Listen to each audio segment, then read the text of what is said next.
ఈనాటి సత్సంగ కార్యక్రమానికి విచ్చేసినటువంటి భక్తులందరికీ సాదరంగా స్వాగతం, సుస్వాగతం. ఈరోజు ఎంతో పరమ పవిత్రమైనటువంటి రోజు, యోగిని ఏకాదశి. చాలామంది ఏకాదశి నిన్న అని చెప్పి అనుకుంటూ ఉంటారు. కానీ వైష్ణవ సాంప్రదాయంలో సూర్యోదయంతో ఏకాదశి తిథి ఏదైతే ఉందో ఆ తిథిని ఆ రోజు తిథిగా పరిగణించడం జరుగుతుంది. అంటే సూర్యోదయానికి ఒక్క క్షణం ఉన్నా సరే ఆ రోజు తిథిగా ఈరోజు ఏకాదశి సూర్యోదయంతో ఉంది కాబట్టి మనం ఎక్కువ సమయం ద్వాదశి గడియల్లో ఉన్నా సరే, సూర్యోదయంతో తక్కువ సమయం ఉన్నా సరే, మనం సూర్యోదయంతో ఉన్న తిథిని ఆ రోజు ఏకాదశి ఉపవాసం చేయడానికి యోగ్యమైనటువంటి తిథిగా పరిగణించడం జరుగుతుంది. అందుకని ఇది వైష్ణవ సాంప్రదాయంలో ఈరోజు ఏకాదశిని మనం తీసుకోవడం జరుగుతుంది. అయితే ఆచార్యులు చెబుతూ ఉన్నారు,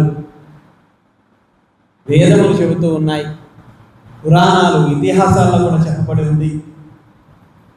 అన్ని వ్రతాలలోకెల్లా అత్యంత ఉత్తమమైనటువంటి వ్రతం ఏదైనా ఉంది అంటే అది కేవలము ఏకాదశి వ్రతము. ఏకాదశి వ్రతం. ఎంతమంది ఉపవాసం ఉంటారు ఏకాదశి రోజు? మీరు ఎవరు లేరు.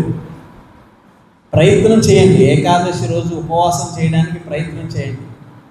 అందుకని ఈరోజు మీ అందరికీ కూడా ఏకాదశి ప్రసాదమే ఏర్పాటు చేయడం జరిగింది. ఏకాదశి ప్రసాదమే. ఏకాదశి రోజు అన్నాన్ని భుజించకూడదు.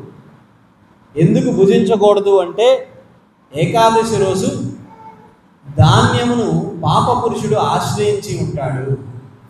ఎవరైతే ధాన్యాన్ని తీసుకుంటారో ఆ పాపపురుషుడు యొక్క పాపమును మొత్తం స్వీకరించినటువంటి వారు అవుతారు.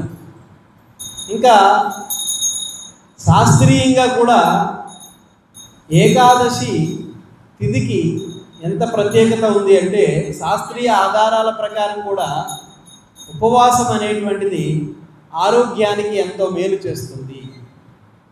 ప్రతి 15 రోజులకు ఒకసారి మన కడుపుకి విరామం ఇవ్వాలి. మీరు చూడండి, పండగ వస్తే ఎన్నో పదార్థాలను తయారు చేసుకుంటారు, తినుబండారాలు. అవి తయారు చేసుకునేటప్పుడు ఆ పదార్థాలని తయారు చేయడానికి, పిండి వంటలు తయారు చేయడానికి, ఆ పిండి ఆడించడానికి ఆ మిషన్ దగ్గరికి తీసుకెళ్తారు. అది పిండి అవసరం అని చెప్పి 24 గంటలు దాన్ని ఆడిస్తూ ఉంటే అది ఏమవుతుంది? హీట్ ఎక్కి కాలిపోతుంది. అదేవిధంగా భగవంతుడు చక్కగా నవలడానికి మంచి పళ్ళు ఇచ్చాడు, తినడానికి మంచి నోరిచ్చాడు, ఎంత తిన్నా జీర్ణం చేసుకోగలిగే మంచి బొజ్జనిచ్చాడు అని చెప్పి మనం 24 గంటలు తింటూ ఉన్నాం అనుకోండి, 365 రోజులు తింటున్నాం అనుకోండి, ఏమవుతుంది? ఈ మిషన్ కూడా పాడైపోతుంది. అందుకే చూడండి, ఎప్పుడన్నా పూర్వం ఆయుర్వేదంలో ఒక విషయాన్ని చెప్తారు. అనారోగ్యం వచ్చింది అంటే డాక్టర్ ఒక సూచన ఇస్తాడు. ఏమిటది? అనారోగ్యం వస్తే ఏం చెప్తారు? ఏమిటి పరమౌషధం? లంకనం పరమౌషధం. అంటే ఏంటి? ఉపవాసం చేయాలి. ఉపవాసం చేస్తే అన్ని తగ్గిపోతాయి. ఎగ్జాంపుల్, ఉదాహరణ, చిన్నపిల్లలు చూడండి, వాడికి జ్వరం వస్తే పాలు తాగడం మానేస్తాడు, జ్వరం వస్తే ఏం తినడం మానేస్తాడు. మనం ఏమంటామంటే, డాక్టర్ గారు వీడు ఏమి తినట్లేదు అంటాడు. వాడికి తెలుసు అనారోగ్యంగా ఉంది అంటే ఏం తినచ్చు, ఏమి తినకూడదు. వాడికి జ్ఞానం లేదు, చిన్నపిల్లవాడు అయినా సరే వాడికి తెలుసు. అంటే వాడి కడుపు స్వీకరించట్లేదు. మనకి అంతా తెలిసి కూడా మనం మనం దీన్ని తీసుకోవట్లేదు. సో అంటే దానికి అర్థం ఏంటంటే, మన పూర్వీకులు వారి ముందు వారు ఎవరు చెప్పలేదు ఏకాదశిని చేయండి అని. ఎవరైనా చెప్పుంటే మీకు తెలుసును. సో తెలిసిన తర్వాత పాటించడానికి ప్రయత్నం చేయాలి. అయితే శ్రీల ప్రభుపాదుల వారు ఈ ఏకాదశి వ్రతాన్ని ఎలా చేయాలి పురాణాల్లో చెప్పబడి ఉంది. దీనిని చాలా సులభంగా ఎట్లా ఏకాదశి వ్రతాన్ని చేయాలి. చాలామంది ఏకాదశి వ్రతం అంటే కొంతమంది ఏ విధంగా చేస్తారో చెప్తాను. అంటే మన దక్షిణ భారతదేశంలో ముఖ్యంగా పొద్దున్నుంచి సాయంత్రం వరకు ఉపవాసం ఉంటారు. సాయంత్రం చంద్రుడిని చూడగానే మంచి అన్నవరం ప్రసాదం ఒకటి తయారు చేసుకొని తినేస్తారు. ఇది చాలామంది చేసేటటువంటి ఉపవాసం. అసలు ఇది ఎందుకు పనికిరాదు, దీన్ని కొట్టేయాలి శుభ్రంగా. ఇది ఎందుకు పనికిరాదు ఈ వ్రతం, ఎక్కడ చెప్పబడలేదు ఈ వ్రతం, అసలు ఎక్కడ చెప్పబడలే. ఏమని చెప్పబడి ఉందంటే ఏకాదశి రోజు ఉపవాసం ఎలా చేయాలి అంటే కటిక ఉపవాసం చేయాలి. చెయ్యలేని వాళ్ళు సాయం సంధ్యా సమయంలో అల్పాహారం తీసుకోవాలి అన్నారు. అల్పాహారం అంటే ధాన్యము కానటువంటి ఆహారాన్ని తీసుకోవాలి. ధాన్యము కానటువంటి ఆహారం, ధాన్యముతో చెయ్యనటువంటి ఆహారం. ఇంకా తెలివైన వాళ్ళు దీన్ని చూసి శాస్త్రంలో ఇలా చెప్పబడి ఉంది కాబట్టి ధాన్యము కానటువంటి ఆహారం కాబట్టి ఏం చేశారంటే ధాన్యాన్ని మేము ముక్క చేసి తినేస్తాం ధాన్యాన్ని విరిపి తినేస్తాం. అది ధాన్యం కాదు కదా. అందుకే అంటారు అన్నాన్ని భిన్నంగా మార్చుకొని తినేస్తాము అని చెప్పి అంటారు. అప్పుడు మాకేం పాపం రాదు కదా. ధాన్యంలో పాప పురుషుడు దాకా ఉంటాడు కాబట్టి మొక్కెరిపేసిన తర్వాత వాడెక్కడ ఉంటాడు, అయిపోయింది. ఇలా చాలా తెలివైన వాళ్ళు చేసే పని. ఇలా చేసినా పాపమే. అసలు ఏకాదశిని ఎలా చేయాలి? అసలు ఏకాదశి చెయ్యాలి అంటే మీరు బయట ఎవరైనా చెప్పులు పెట్టుకొని ఉంటే అవి తెచ్చి ఈ లోపల పెట్టేసుకోండి, కుక్కలు పట్టుకెళ్ళిపోతాయి చెప్పులు. అసలు ఏకాదశిని చెయ్యాలి అంటే నిర్జలము చెయ్యాలంట. నిర్జలము, రోజంతా నీరు కూడా తాగకూడదు. చేస్తారా ఎవరన్నా? రోజంతా నీరు కూడా తాగకూడదంట. ఇది సర్వశ్రేష్టమైనటువంటి పద్ధతి. ఇలా ప్రతి ఏకాదశి చేయాలి. కానీ మనం దీన్ని ఏం చేసామంటే నిర్జల ఏకాదశికి మార్చేసాం. నిర్జల ఏకాదశి రోజు ఎవరి కోసం కేటాయించి ఉంది అంటే పాండవులలో ఒకరైనటువంటి భీమసేనుడు ఒకరోజు ఏకాదశి చేయడానికి, ఆయనకి ఏకాదశి అంటే పెద్ద భయం అన్నమాట. ఇంకా ఎందుకంటే ఆయన లోపల వృకము అనేటువంటి ఒక జఠరాగ్ని ఉంది. ఆ జఠరాగ్ని ఉండడం మూలంగా విపరీతమైన ఆకలి వేసేస్తుంటుంది ఆయనకి. ఎటువంటి దాన్నైనా సరే దాన్ని అరాయించుకోగలుగుతాడు. అంతటి భయంకరమైన ఆకలి వేసేస్తుంటే ఆయనకి ఏకాదశి వస్తుందంటే భయం. ఏకాదశి మా వాళ్ళు కూడా కొంతమంది ఏకాదశి అని కానీ అమ్మో అనుకుంటారు. కొద్ది రోజుల్లో ఉపవాసం ఉండడానికి పెద్ద ఏం అనిపించదు, కానీ ఏకాదశి అని కానీ ఏంటో తెలియదు భయం అనిపిస్తుంటుంది. అయితే భీమసేనుడికి చాలా భయం వేసేస్తుంది. అప్పుడులో ఏకాదశి అంటే ఇప్పుడులా కాదు. ఏకాదశి అంటే ఖచ్చితంగా నిర్జలే ఉండేవారు అందరూ. మరి అటువంటి నిర్జల ఏకాదశిని చేయాలంటే ఇతను చాలా భయపడిపోతున్నాడు. ఎలాగా అని ఆలోచిస్తున్న సమయంలో అప్పుడు భగవంతుడు ఆయనకు ఒక చిన్న సడలిక ఇచ్చాడు అనమాట. అది ఏమిటి అంటే నువ్వు అన్ని ఏకాదశులు చేయాల్సిన పని లేదు, కేవలం ఒక్క ఏకాదశి చేస్తే చాలు. ఒక్క ఏకాదశి కంప్లీట్, జలము కూడా తీసుకోకుండా ఉంటే చాలు, నువ్వు అన్ని ఏకాదశులు చేసిన ఫలితం వస్తుంది అన్నారు. అది పాండవ నిర్జల ఏకాదశి. గతంలో అయిపోయింది ఏకాదశి. ఆ ఏకాదశి ఒకటి చేస్తే చాలు. ఇది ఎవరి కోసం కేటాయించబడి ఉందంటే భీమసేనుడి కోసం కేటాయించబడి ఉంది. అందుకని ఆచార్యులు ఏకాదశి చెయ్యాలి అంటే శ్రీల ప్రభుపాదుల వారు పాశ్చాత్య దేశాల్లో ప్రచారం చేసేటప్పుడు ఆ ఏకాదశిని అందరికీ శిష్యులకు చెప్పారు. ఏకాదశి ఉపవాసం ఉండాలి, ఏకాదశి ప్రతి 15 రోజులకు వస్తుంది, ఈ ప్రతి 15 రోజులకు వచ్చేటటువంటి తిథి రోజున ఉపవాసం ఉండాలి అని చెప్తే వీళ్ళందరూ శిష్యులందరూ, ప్రభుపాదుల వారితో ఉన్నటువంటి శిష్యులందరూ కూడా వాళ్ళందరూ కూడా ఒక గదిలో కూర్చొని నీరసించిపోయి అలా కూర్చుండిపోయారు. ప్రభుపాద ముసలాయన 70 ఏళ్ళు ఆయనకి, ఆయన చాలా యాక్టివ్గా ఉండి, ఎందుకు మీరందరూ ఇలా ఎందుకు నీరసించిపోయారంటే, ప్రభుపాద టుడే ఏకాదశి అన్నారు. మరి ఏకాదశి అంటే ఏం చేస్తారు? ప్రభుపాద శక్తి లేదు ప్రభుపాద, ఏం చేయలేం ప్రభుపాద అంటున్నారు. అరే ఏకాదశి అంటే ఇంకా ఎక్కువ చేయాలి కదా. ఏకాదశికి మరొక పేరు ఏంటంటే హరివాసర అంటారు. హరివాసర అంటే భగవంతునికి దగ్గరగా ఉండడము. అంటే భగవంతునికి దగ్గరగా ఉండడం అంటే దాని అర్థం ఏంటి? ప్రభుపాద భగవంతుడి పక్కన కూర్చోవడమా? ప్రభుపాద ఒకసారి ఫారిన్ కంట్రీస్లో ప్రచారం చేస్తుంటే కొంతమంది శిష్యులు ప్రభుపాదతో అన్నారంట, ప్రభుపాద్ మీతో ఉండేటటువంటి శిష్యులు చాలా అదృష్టవంతులు, మీతో తిరిగేటటువంటి శిష్యులు. ఎందుకంటే ప్రభుపాదుల వారు లాంటి గొప్పవారు మనకు ఒక 10 నిమిషాల సాంగత్యం ఇస్తేనే మనం ఎంత అదృష్టవంతులు అని చెప్పి అనుకుంటాం కదా. అలాంటిది ఆయనతో 24 గంటలు తిరిగితే ఇంకెంత అదృష్టం. అందుకని వీళ్ళందరూ చాలా అదృష్టవంతులు ప్రభుపాద్ అంటే.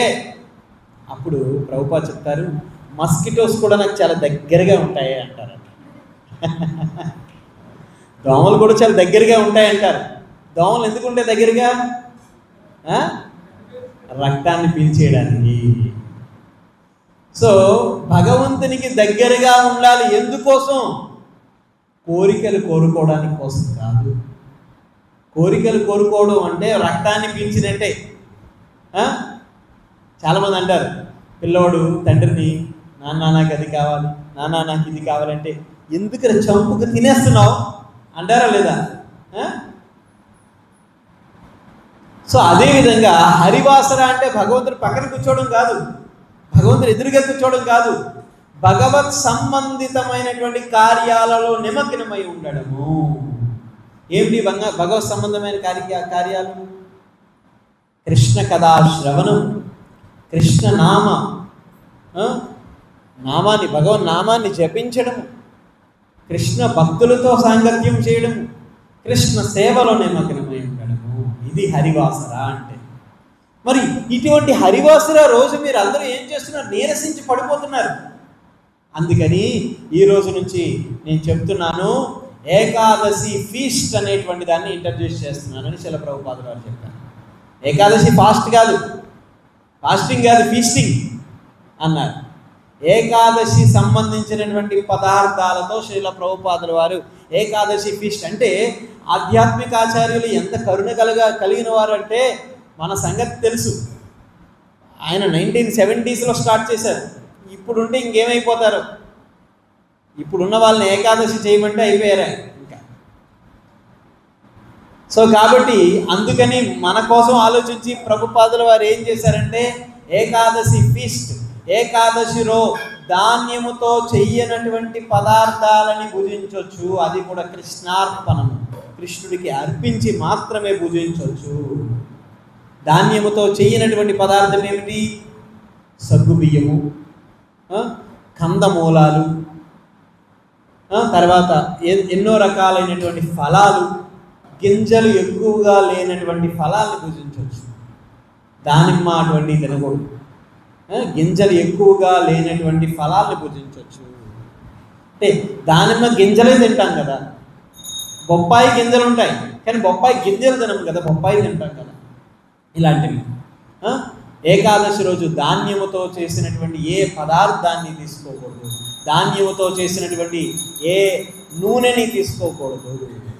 భూమి లోపల పండేటటువంటి పదార్థాన్ని తీసుకోవచ్చు. మొక్కజొన్నలు కాదు, ఏమంటారు, వేరుశెనగలు. మొక్కజొన్న తినకూడదు. వేరుశెనగలు, భూమి లోపల పండేటటువంటి దుంపలు, ఇటువంటి ఫలాలన్నీ తీసుకోవచ్చు హ్యాపీగా. మరి ఏకాదశి రోజు ఉత్తమమైనటువంటిది ఎలా చేయాలి అంటే నిర్జల చేయాలి. నిర్జల చేయలేని వారు జలాన్ని స్వీకరించవచ్చు. జలమును స్వీకరించని వారు ఫలాన్ని స్వీకరించవచ్చు. ఫలం, ఏకాదశి రోజు ఫలాలను తీసుకోవచ్చు. నిజానికి ఫలాలు తీసుకోవడం అంటే మనం భోజనం చేయడం కన్నా ఇంకా ఎక్కువ ఎనర్జీ వస్తుందన్నమాట. ఎందుకు ఏకాదశి రోజు ఉపవాసం చేయాలి అంటారంటే, మనం ఎప్పుడూ తింటూ ఉంటే ఇంద్రియాలకు పని ఎక్కువ పడుతుందన్నమాట. అందుకని మన ఇంద్రియాల్ని అనవసరంగా వినియోగించకుండా కేవలం భగవత్ సేవలో వినియోగించడం కోసం ఈ ఉపవాసం అనేటువంటి విధానాన్ని మనకి ఆచార్యులు ఇవ్వడం జరిగింది. అలాగే శాస్త్రీయంగా కూడా మనిషి ఆరోగ్యానికి ప్రతి 15 రోజులకు ఒకసారి కడుపుని ఖాళీ చేయాలి.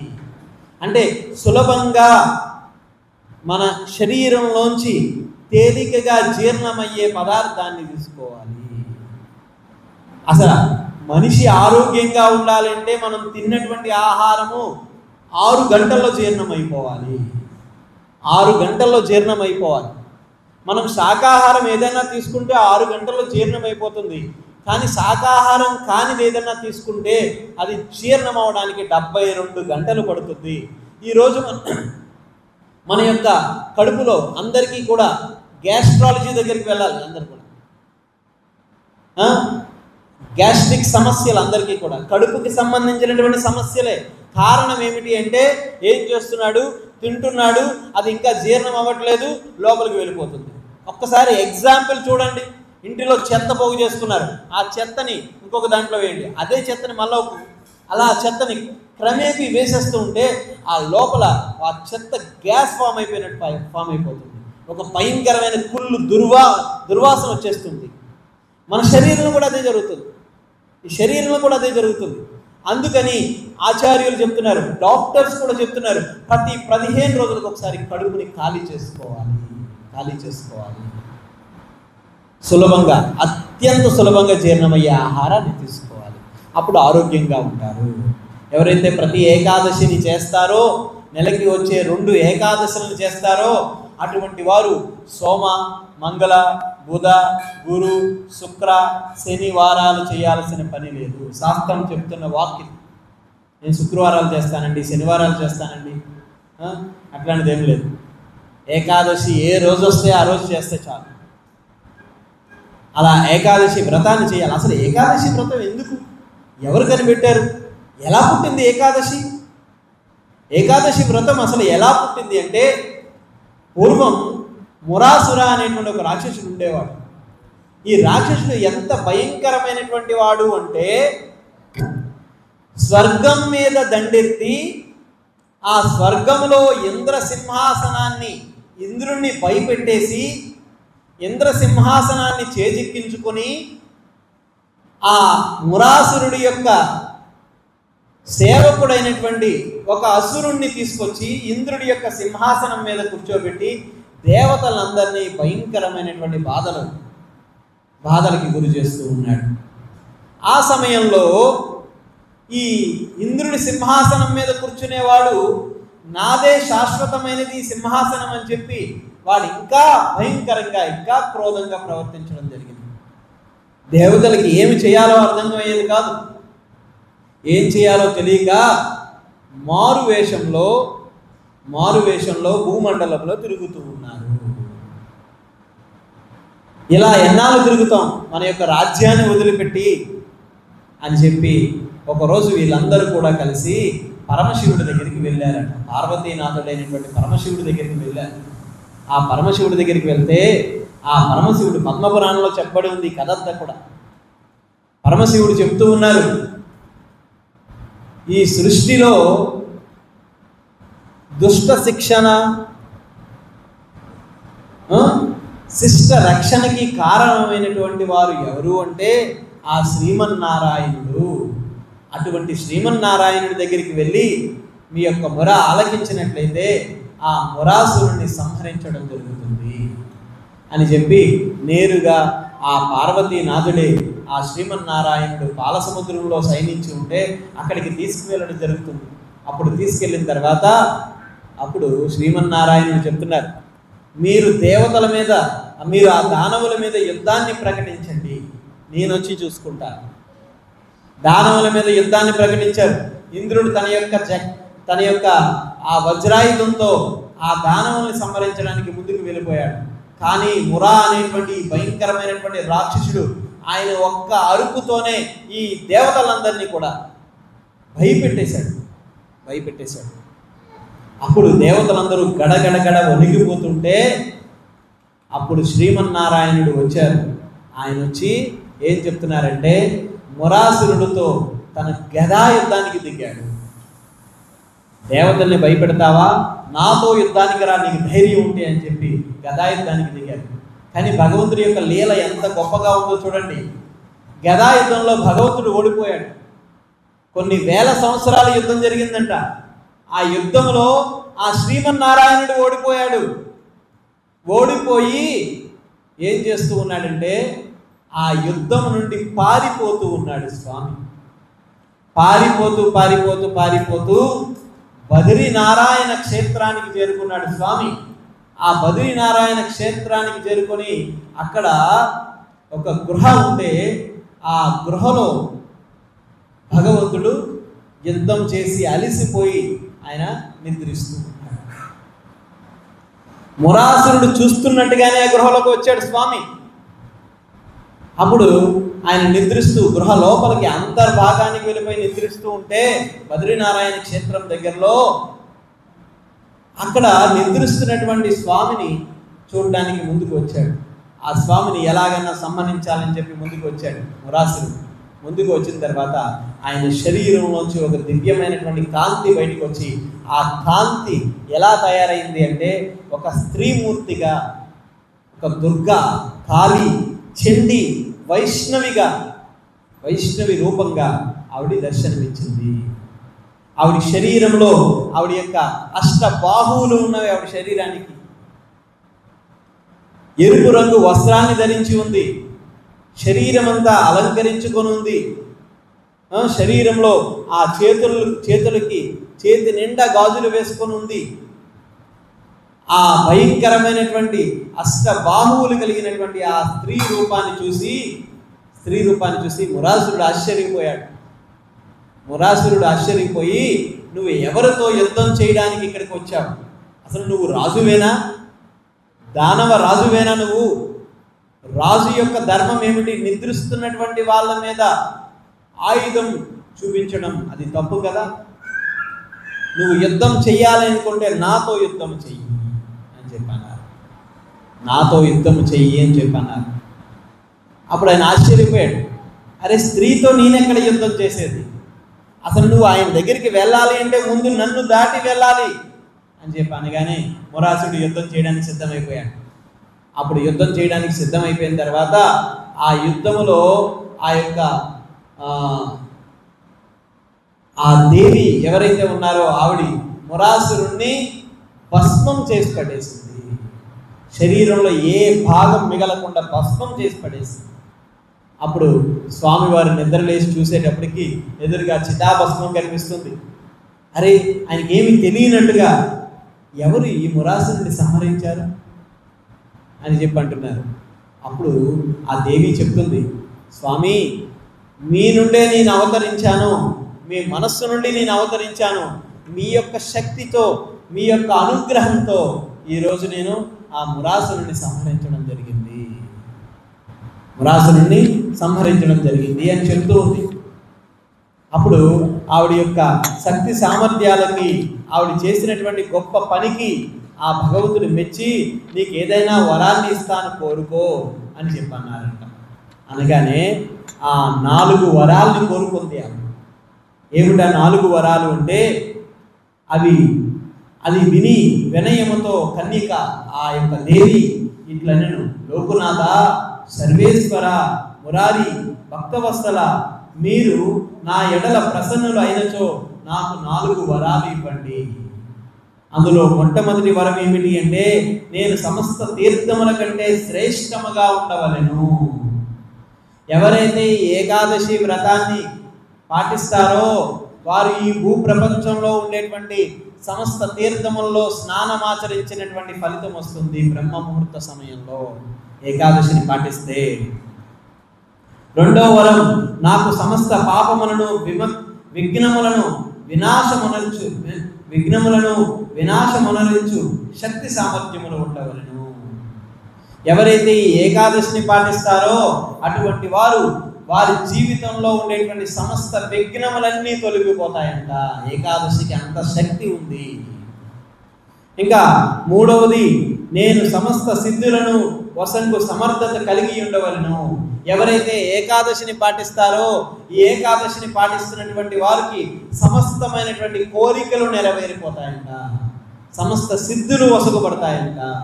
ఏకాదశి పాటించేవారు వారి నోటితో ఏం చెబితే అది జరుగుతుందంట. అంత శక్తివంతమైనటువంటి ఏకాదశి. ఇంకా చివరిగా 4వ వరం ఏమిటి అంటే, నేను మీ నామముచే ప్రసిద్ధి చెంది ఉండవలేను. నా దినమున ఎవరు నీ యందు భక్తి నుండి శ్రద్ధతో జాగరణ చేసి ఉపవాసం ఉంటారో వారికి సమస్త సిద్ధులను ప్రాప్తించవలేను. అట్లు ఉపవాసం ఉండజాలకునచో ఏకభుక్తము గావించుకొని రాత్రి కొంచెము పలహారాదులు వనర్చినచో వారికి నీ ధర్మార్థ కామ మోక్షములను ప్రసాదింపవలేను.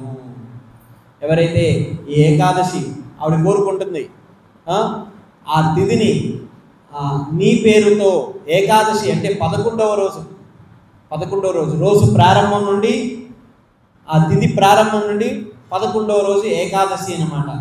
ఆ ఏకాదశి అనేటువంటి నామధేయాన్ని నాకు ఇవ్వాలి అని కోరుకుంటుంది ఆవిడ.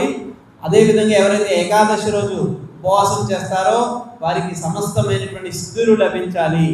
అలాగే కనీసం పూర్తి ఉపవాసం చేయకపోయినా సాయం సంధ్యా వరకు ఉపవాసం ఉండి సాయం సంధ్యా సమయంలో ఫలాలు మాత్రం భుజించేవారు.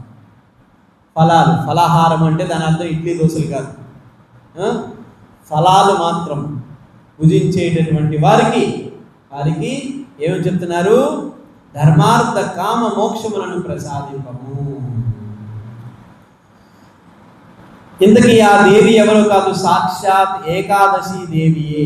భగవానుడు ఆమె యొక్క కోరికను ప్రసన్నుడై ఇట్లు అనను, శోభనా అట్లే అగుగాక, నేటి నుండి నీవు ప్రపంచమంతా హరివాసరా అని పిలువబడుదువు. నీ వ్రతమనర్చిన వారికి ప్రపంచంలో దుర్లభమేమియును ఉండబోదు.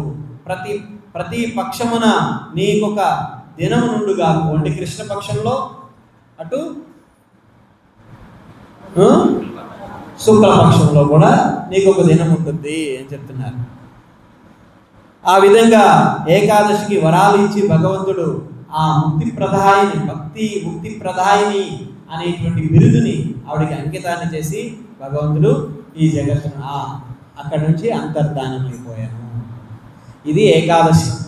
మరి ఏకాదశి రోజు ఇంత మహిమ కలిగినటువంటి ఏకాదశి ఉపవాసం చేయడం అనేటువంటిది చాలా సులువుగా శిల ప్రభుపాదుల వారు మనకి ఇచ్చేశారు. అట్లీస్ట్ ఏకభుక్తం కాదు, నువ్వు ఎన్ని సమయాలు భుజించినా ఫలాల్ని భుజించు, ధాన్యం కానటువంటి దాన్ని భుజించు. అందుకని ఏకాదశి రోజు ఉత్తమమైనటువంటి సేవనం ఏమిటి అంటే మధ్యాహ్న సమయం తీసుకోవాలి. పొద్దున్నుంచి మధ్యాహ్నం వరకు ఉపవాసం ఉండడం. ఇప్పుడు కూడా చాలామంది ఆరోగ్యం కోసం ఉపవాసం ఉంటున్నారు కదా, ఫాస్టింగ్ అని చెప్పి 8 hours fasting, 10 hours fasting, 12 hours fasting చేస్తున్నారా లేదా సన్నం అవడానికి? సో అలాగే మధ్యాహ్నం వరకు ఫాస్టింగ్ చేయొచ్చు, మధ్యాహ్నం ఏకాదశి ప్రసాదం తీసుకోవచ్చు, మళ్ళీ సాయంత్రం మళ్ళీ ఫాస్టింగ్ ఉండొచ్చు. సాయంత్రం ఏదైనా చక్కగా ఆవు పాలు మాత్రమే స్వీకరించవచ్చు, ఆవు పాలు, లేదంటే ఏదైనా ఫలరసాలు తీసుకోవచ్చు. మళ్ళీ మరుసటి రోజు ద్వాదశి వచ్చేస్తుంది కదా, ఆ ద్వాదశి గడియల్లో ఏకాదశిని విరమణ చెయ్యాలి. ఏకాదశి అంతా చేసి నువ్వు ద్వాదశి సమయాల్లో బ్రేక్ చేయకపోతే ఉపయోగం లేదు, ఏకాదశి చేసిన ఫలితం లేదు. ఇంకా చాలామంది ఏకాదశి తర్వాత ద్వాదశి ఎలా చేయాలి అనుకుంటారంటే ద్వాదశి గడియాల్లో భోజనం చేసేద్దామని ప్రయత్నం చేస్తూ ఉంటారు. ఖాళీగా ఉండేవాడికి డైరెక్ట్గా భోజనం చేసేస్తాడు, కానీ మరి సేవలో ఉండేవాళ్ళ పరిస్థితి ఏంటి? నువ్వు సేవ మానేసి ఉదాహరణకి రేపు ఏకాదశి ద్వాదశి బ్రేక్ సమయం ఎప్పుడు వచ్చిందంటే ఉదయం 5:30 నుంచి తెల్లవారు 9 వరకు ఉన్నట్టుంది. ఈ సమయం పూజా సమయం, ఎప్పుడు తింటావు? ఒక్కొక్కసారి ఏకాదశి గడియలు ద్వాదశి గడియలు ఎలా వస్తాయంటే 2 నిమిషాలు ఉంటుంది. 8:01కి ప్రారంభమవుతుంది, 8:03కి అయిపోతుంది. ఈ సమయంలోనే భుజించాలి. అప్పుడు ఏం చేయాలి అంటే కేవలం ఒక్క మెతుకు మాత్రమే తీసుకోవాలి, జస్ట్ ఇంత ఒక్క మెతుకు. తర్వాత మన సమయాన్ని బట్టి, సమయానుకూలాన్ని బట్టి భోజనం చేయాలి. అసలు ఈ ఏకాదశి పేరేమిటి? ఇవాళ వచ్చే ఏకాదశి పేరు, ఒకసారి ఏకాదశి పేర్లు చెప్తాను. ఈరోజు ఏకాదశి పేర్లు ఎవరైతే చదువుతారో వాళ్ళు ఏకాదశిని చేసిన ఫలితం కూడా వస్తుందన్నమాట వాళ్ళకి. ఒకసారి నాతో పాటు ఏకాదశి పేర్లు చదవండి. 12 మొత్తం ఏకాదశుల నామాలు, మొత్తం 26 ఏకాదశులు వస్తాయి. మామూలుగా 24 ఏకాదశులు, అందులో అధిక మాసంలో 2 ఏకాదశులు వస్తాయి, అందుకని 26 ఏకాదశులు. మొట్టమొదటి ఏకాదశి పేరు నాతో పాటు చెప్పండి. ఉత్పన్న ఏకాదశి, మోక్షద ఏకాదశి, సఫల ఏకాదశి, పుత్రద ఏకాదశి, షట్టిల ఏకాదశి, జయ ఏకాదశి, భీష్మ ఏకాదశి, విజయ ఏకాదశి, ఆమలకి ఏకాదశి, పాపమోచని ఏకాదశి, కామద ఏకాదశి, వరుదిని ఏకాదశి, మోహిని ఏకాదశి, అపర ఏకాదశి, నిర్జల ఏకాదశి, యోగిని ఏకాదశి, శయన ఏకాదశి, కామిక ఏకాదశి, పవిత్ర ఏకాదశి, అన్నద ఏకాదశి, పార్శ్వ ఏకాదశి, ఇందిరా ఏకాదశి, పాశాంకుశ ఏకాదశి, రమా ఏకాదశి, ఉత్తాన ఏకాదశి, పద్మిని ఏకాదశి, పరమ ఏకాదశి. ఇవి ఏకాదశి 26 ఏకాదశుల యొక్క పేర్లు.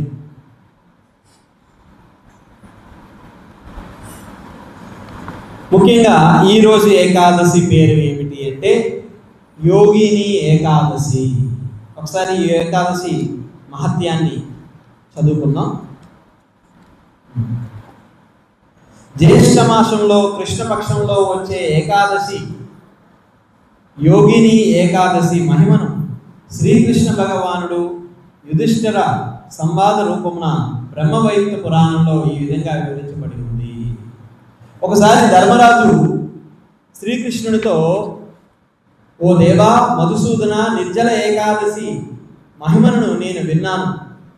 ఇక ఇప్పుడు జ్యేష్ఠ మాసంలో కృష్ణపక్షంలో వచ్చే ఏకాదశి గురించి వినగోరుచూ ఉన్నాను అని అన్నారు. దానికి దేవాది దేవుడు ప్రత్యుత్తరం ఇస్తూ, రాజా, యోగిని ఏకాదశి అని పిలువబడే ఏకాదశి గురించి నేను నీకు వివరిస్తాను అని చెబుతూ, అది ప్రతి మనిషి యొక్క ఘోరమైనటువంటి పాపాలను నశింపచేసి అతనిని సంసార సాగరం నుండి ఉద్ధరిస్తుంది. ఈ సత్యాన్ని వివరించడానికి ఇప్పుడు ఒక పురాణ కథను చెబుతాను అని ఆ కథను ఇలా వివరించారు. ధర్మరాజు శ్రీకృష్ణుని యొక్క సంవాదంలో శ్రీకృష్ణ భగవానుడు ధర్మరాజుకి చెబుతూ ఉన్నారు ఈ కథని. పూర్వం అలకాపురి రాజు అయినటువంటి కుబేరుడు గొప్ప శివభక్తుడు. ఆయన నిత్యము శివారాధన చేస్తూ ఉండేవాడు. అయితే ఆయన నిత్యం శివారాధన చేయడానికి ఆయనకి హేముడు అనేటువంటి ఒక యక్షుడు తోటమాలుగా ఉండేవాడు. శివారాధన చేయడానికి పువ్వులు కావాలి. అవి కూడా ఎటువంటి పువ్వులతో ఆయన శివారాధన చేసేవారంటే తామర పుష్పాలతో శివారాధన చేసేవాడు. కలువు పువ్వు, ఆ కలువు పూలతో శివారాధన చేసేవాడు. ఆ శివారాధనకి ఆ కలువు పూలు ఎక్కడివి అంటే, ఈ ఏకాదశి కథను వినండి. ఇది వింటే మీరు ఏకాదశి చేసిన ఫలితం కూడా వస్తుంది మీకు. ఆ కలువ పూలు ఎక్కడి నుంచి తీసుకొస్తున్నాడు ఈ హేముడు? మానస సరోవరం నుంచి తీసుకొస్తున్నాడు. ప్రతినిత్యం మానస సరోవరానికి వెళ్ళడము, బ్రహ్మ ముహూర్త గడియకి ముందే మానస సరోవరానికి వెళ్ళడము, ఆ తామర పువ్వులు తీసుకురావడము, ఆ యక్షుడు కుబేరుడికి ఇవ్వడము, ఆ కుబేరుడి శివారాధన చేయడం, ఇలా జరుగుతూ ఉండేది. కానీ ఒక సమయంలో బ్రహ్మముహూర్త గడి అయిపోయింది, సతోగుణ సమయం అయిపోయింది, రజోగుణ సమయం ఆసన్నమైపోయింది. శ్రీ జగన్నాథ బలదేవ సుభద్ర మహారానికి రజోగుణ సమయం ఆసన్నమైపోయింది. ఈ హేముడు ఎంత చూసినా రావడం లేదు. ఏం జరిగిందా అని చూస్తూ ఉన్నాడు. ఆ చూస్తున్న సమయంలో ఆ మానస సరోవరం నుండి తీసుకొచ్చినటువంటి ఆ తామర పుష్పాలు, ఆ కలువు పుష్పాలు ఎంత అందంగా ఉన్నవి అంటే అవి కించిత్తు కూడా వాడిపోవడం లేదు. వాటి యొక్క సువాసన ఎంత అద్భుతంగా విదజల్లుతుంది. అంత అద్భుతమైనటువంటి సువాసన కలిగినటువంటి ఆ పుష్పాలని నేను కుబేరుడి దగ్గరికి ఎందుకు తీసుకెళ్ళాలి అని చెప్పి ఆ పుష్పాలని ఆయన ఏం చేశాడంటే తన గృహానికి తీసుకొని వెళ్ళిపోయాడు. తన గృహానికి తీసుకెళ్ళిపోయి ఆ పుష్పాలతో తన భార్యకి ఆ పుష్పాలను ఇచ్చి ఆ భార్యతో ఎంతో ఆనందంగా జీవితాన్ని గడుపుతూ ఉన్నాడు. కుబేరుడు ఎదురు చూశాడు. ఎంత చూసినా సరే ఆ హేముడు రావటం లేదు. అప్పుడు చాలా కోపం వచ్చి తన యొక్క గృహానికి తన యొక్క సేవకుల నుంచి పంపిస్తే ఆ గృహంలో తన భార్యతో ఈ శివారాధనకు ఉపయోగించాల్సినటువంటి పుష్పాలని తన భార్య చుట్టూ పరిచి తన భార్యకిచ్చి భార్యతో ఆడుతూ ఉన్నాడు. ఈ విషయం కుబేరుడికి తెలిసింది. కుబేరుడు చాలా కోపగించి ఆ హేముడిని చూసి వెంటనే శపించేశాడు. నీవు ఈ యొక్క అలకాపురిలో నివసించడానికి యోగ్యుడు కాదు. శివారాధనకు ఉపయోగించినటువంటి పుష్పాలను నీ ఇంద్రియ భోగానికి నీ భార్యకు ఉపయోగిస్తావా? అందుకని నీకు శ్వేత కుష్టు రోగం వచ్చుగాక అని శపించేశాడు. తెల్ల కుష్టు వ్యాధి. ఆ రోగం వచ్చేసి ఆ యక్షుడు ఈ భూలోకంలో పడిపోయి అనేకమైనటువంటి బాధల్ని అనుభవిస్తూ ఉన్నాడు. ఆ సమయంలో అనేకమైన బాధలు అనుభవిస్తున్న సమయంలో కనీసం ఆయన నించొని అంటే నిలబడలేకపోతున్నాడు. శరీరం అంతా కూడా కుష్టు వ్యాధితో నిండిపోయింది. శరీరంలోంచి చీము నిత్తురు బయటికి ప్రవహిస్తుంది. ఆ కాళ్ళి చేతుల యొక్క వేళ్ళన్నీ కూడా ముక్కల కింద విడిపోయినట్టుగా ఉన్నవి. ఎక్కడ చూసిన పుండ్లు. ఆయన చుట్టూ ఎవరు రావటం లేదు, ఆయన దగ్గరికి ఎవరు రావటం లేదు. ఆ అరణ్యంలో ఆయన ఆ పాకురుకుంటూ ముందుకు వెళ్తున్నటువంటి సమయంలో అక్కడ ఒక ఋషి కనిపించారు. ఆయన ఎవరో కాదు, మార్కండేయ ఋషి. మార్కండేయ ఋషి చిరంజీవి, శాశ్వతంగా ఉంటాడు. అంటే 7 కల్పాల పాటు ఆయన ఉంటాడు. 7 కల్పాల పాటు ఆయన ఉంటాడు. ఆ మార్కండేయ ఋషి ఎప్పుడైతే కనిపించాడో ఆ మార్కండేయ ఋషికి ప్రణామం చేసి, నేను యక్షుణ్ణి, నేను కుబేరుడి దగ్గర నేను సేవకుడిగా ఉన్నాను. శివారాధనకు ఉపయోగించాల్సినటువంటి ఆ మానస సరోవరం నుంచి తీసుకొచ్చినటువంటి ఆ కమల పుష్పాలని నా యొక్క భార్యకి ఆ పుష్పాలని ఇచ్చి నా భార్యతో జీవితం గడపడం మూలంగా శివారాధనకి ఆ పుష్పాలు తీసుకువెళ్ళలేకపోయాను. దానికి బదులుగా కుబేరుడు నన్ను ఈ విధంగా శపించాడు. దయచేసి నన్ను ఈ దీనమైనటువంటి ఈ భయంకరమైనటువంటి పరిస్థితి నుంచి నన్ను దూరం చేయండి అని అడగగానే అప్పుడు ఆయన చెప్తూ ఉన్నారు, మార్కండేయ ఋషి చెప్తున్నారు, జ్యేష్ఠ మాసంలో కృష్ణపక్షంలో వచ్చేటటువంటి ఏకాదశి పరమ పవిత్రమైనటువంటి ఏకాదశి. ఆ ఏకాదశి పేరు యోగిని ఏకాదశి. ఆ ఏకాదశిని ఎవరైతే పాటిస్తారో అటువంటి వారు జీవితంలో వారికి ఉన్నటువంటి అన్ని రకములైనటువంటి దోషములన్నీ నశించిపోతాయి, వారి బాధలన్నీ తొలగిపోతాయి.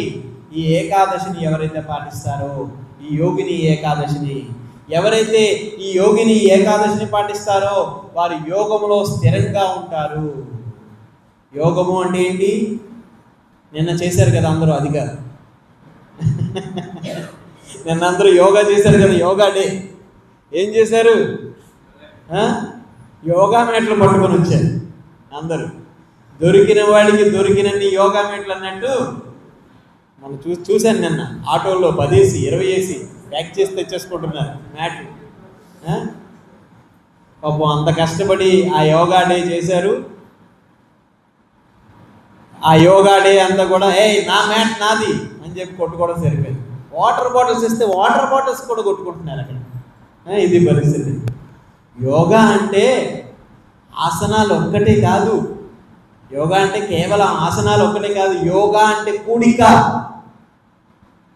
దీన్ని సంస్కృతంలో యోగ్ అంటారు. అంటే కూడిక ప్లస్ యోగా. అంటే ఎవరితో కూడిక అంటే ఆత్మ పరమాత్మతో కూడిక. దానికోసం యోగా చేయాలి. ఇప్పుడు యోగా, పతంజలి యోగ సిద్ధాంతం ఏం చెప్తుందంటే, యోగా అంటే కేవలము పొట్ట తగ్గించుకోవడానికి, ఒంటికున్న కొవ్వు తగ్గించుకోవడానికి, మైగ్రేన్ తలనొప్పి పోవడానికి వీటి అనుకుంటున్నారు యోగా అంటే. యోగా అంటే ఇది కాదు. ఈ శరీరం ఏదైతే ఉందో, ఈ శరీరం లోపల ఉండేటువంటి ఆత్మ పరమాత్మని చేరుకోవడానికి ఒక మార్గాన్ని అన్నమాట. అంటే ఈ ప్రాణము లోపల ఉండేటువంటి ప్రాణం ఏదైతే ఉందో, ఈ ప్రాణము నవరంధ్రాల గుండా ఏదో ఒక రంధ్రం గుండా పోతుంది మనం చనిపోయేటప్పుడు. చాలామంది అంటారు చనిపోయేటప్పుడు చూడండి అలా నోరు తెరిచి చచ్చిపోతాడు, ఆ నోట్లోంచి ప్రాణం పోయింది. కొంతమంది కళ్ళు ఇలా చూస్తూ చచ్చిపోతారు, కళ్ళల్లోంచి ప్రాణం పోయింది. ఉత్తమమైనటువంటి ఈ ఇంద్రియాలతో పోతే పర్వాలా, ఏ స్వర్గానికి, కనీసం స్వర్గానికైనా పోతాడు. కానీ అధమ రంధ్రాలు ఉన్నాయి చూసారా, మలద్వారము, మూత్రద్వారము, ఈ ద్వారాల గుండా కానీ పోయింది అంటే వాడు ఖచ్చితంగా నరకానికి వెళ్ళిపోతాడు అని భగవద్గీత చెప్తుంది. కానీ ఈ అధమ రంధ్రాలే కాదు, ఉత్తమమైనటువంటి రంధ్రాల గుండా పోయినా కూడా ప్రయోజనం లేదు. ఎందుకంటే ఆ బ్రహ్మ భువనాలోక పునరావృత్తినో అర్జున, బ్రహ్మలోకం నుండి పాతాళ లోకం వరకు నువ్వు ఎక్కడికి వెళ్ళినా సరే పునర్జన్మ ఉంది. మనం ఎక్కడున్నాం? భూలోకంలో ఉన్నాం. కింద అతల వితల సుతల రసాతల తలాతల మహాతల పాతాళ లోకాలు ఉన్నాయి. మరి పైన ఊర్ధ్వలోకము, తపోలోకము, జ్ఞానలోకము, సత్యలోకము, స్వర్గలోకము, బ్రహ్మలోకము, సత్యలోకము, ఇవన్నీ ఉన్నాయి.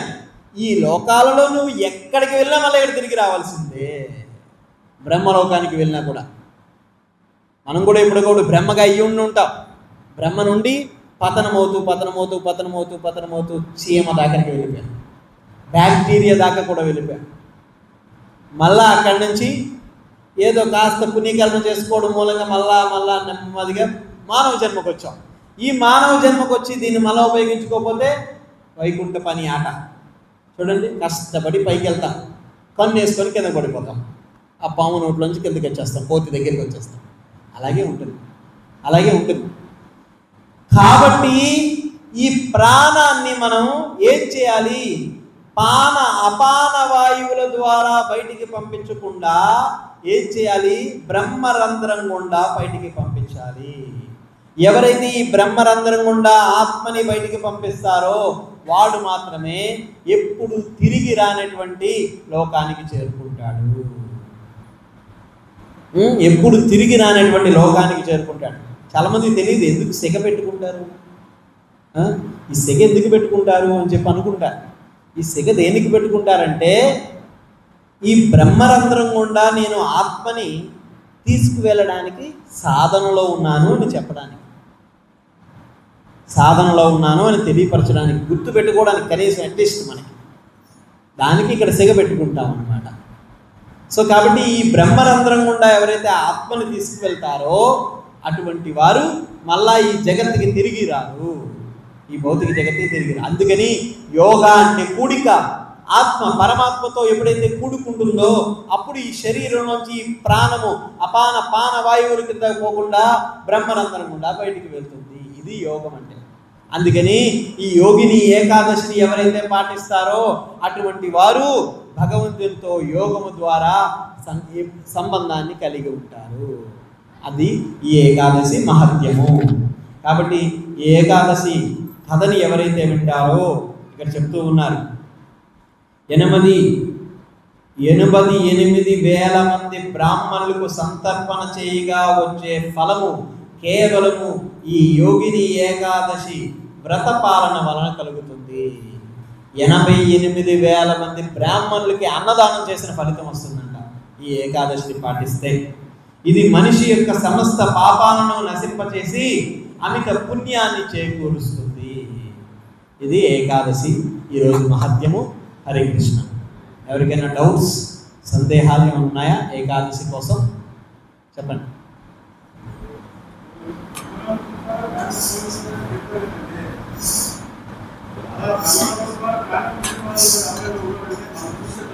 దగ్గరికి రండి, వినిపించాల.